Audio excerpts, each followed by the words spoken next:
ഇപ്പോൾ വരുന്നൊരു വാർത്തയിലേക്ക്. തൃശൂർ പീച്ചി ചുവന്ന മണ്ണിൽ ടിപ്പർ ലോറിക്ക് തീപിടിച്ചു. എംസാൻഡ് കൊണ്ടുപോയിരുന്ന ലോറിക്കാണ് തീപിടിച്ചത്.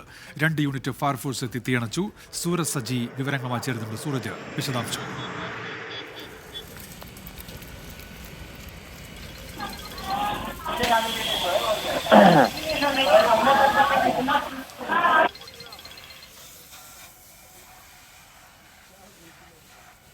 തൃശൂർ പീച്ചിയിലാണ് ഈ അപകടം ഉണ്ടായത്. ടിപ്പർ ലോറിക്കാണ് തീപിടിച്ചത്. എംസാൻഡാണ് ടിപ്പർ ലോറിയിൽ ഉണ്ടായിരുന്നത്.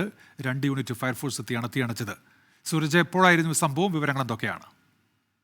പാലക്കാട് ഭാഗത്തു നിന്ന് തൃശൂർ ഭാഗത്തേക്ക് മണൽ കയറ്റി വന്നിരുന്ന ടോറസ് ലോറിക്കാണ് തീ പിടിച്ചത്. ലോറിയുടെ പുറകുവശത്തെ ടയറുകൾക്ക് തീ പിടിക്കുകയായിരുന്നു. പുറകിലുണ്ടായിരുന്ന ഒരു നാഷണൽ പെർമിറ്റ് ലോറിയാണ് ഈ ചുവന്ന മണ്ണിന് സമീപം എത്തുമ്പോൾ ഇത്തരത്തിൽ ഈ ലോറിയുടെ പുറകിൽ നിന്ന് പുക ഉയരുന്ന കാര്യം ലോറി ഡ്രൈവറെ ധരിപ്പിച്ചത്. ഉടനെ തന്നെ വാഹനം ഒതുക്കുകയും ഡ്രൈവറും ക്ലീനറും പുറത്തിറങ്ങി ഈ എന്താണ് പുക ഉയരുന്നത് എന്ന കാരണം പരിശോധിക്കുന്നതിനിടയിൽ പുറകുവശത്തെ ടയറിൽ നിന്ന് തീ ആളിപ്പടരുകയായിരുന്നു. ഉടനെ തന്നെ ഡ്രൈവറും ക്ലീനറും അവിടെ നിന്ന് അകന്നു മാറുകയും ചെയ്തു. പിന്നീട് തൃശ്ശൂരിൽ നിന്ന് 2 യൂണിറ്റ് ഫയർഫോഴ്സ് എത്തി അല്പനേരം നടത്തിയ ശ്രമകരമായ ദൗത്യത്തിനൊടുവിലാണ് തീ അണയ്ക്കാനായത്. എങ്ങനെയാണ് തീ പടർന്നത് എന്ന ഉൾപ്പെടെയുള്ള കാര്യങ്ങൾ ഇനി വിശദമായി പരിശോധിക്കേണ്ടതുണ്ട്. കാരണം ഏതെങ്കിലും തരത്തിലുള്ള ഷോർട്ട് സർക്യൂട്ടാണോ, എന്താണ് സംഭവം കൂടി പരിശോധിക്കേണ്ടതുണ്ട്. എന്തായാലും ഏറെ നേരം ഈ ചുവന്ന മണ്ണ് ഭാഗത്ത് ഗതാഗതം തടസ്സപ്പെടുന്ന ഒരു സാഹചര്യവും ഉണ്ടായി.